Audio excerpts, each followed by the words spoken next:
तुर्भे पोलिसांनी मोठी कामगिरी करत 8 किलो गांजा जप्त केला आहे। गोपनीय माहितीच्या आधारावर पोलिसांनी ही कारवाई केलेली आहे। कारमध्ये आलेल्या दोघं आरोपींना पकडत 8 किलो गांजा जप्त केला आहे।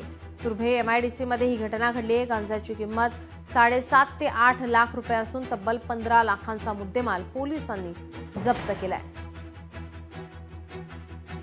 तुर्भे पोलीस स्टेशन हद्दीमध्ये इंदिरानगर एरियामध्ये दोन इसम एक गाडी घेऊन अंमली पदार्थांची विक्री करण्याकरता येणार आहेत अशी गोपनीय माहिती तुर्भे पोलीस स्टेशनला मिळाली होती। त्या अनुषंगाने तुर्भे पोलीस स्टेशनची डीबीची टीम त्या ठिकाणी रवाना होऊन सापळा रचून ती गाडी पकडली असता त्या गाडीमध्ये आपल्याला अंदाजे 7.5 ते 8 किलोचा गांजा आपल्याला मिळालेला आहे। तसेच त्या गाडीमध्ये दोन इसम देखील मिळालेले आहेत।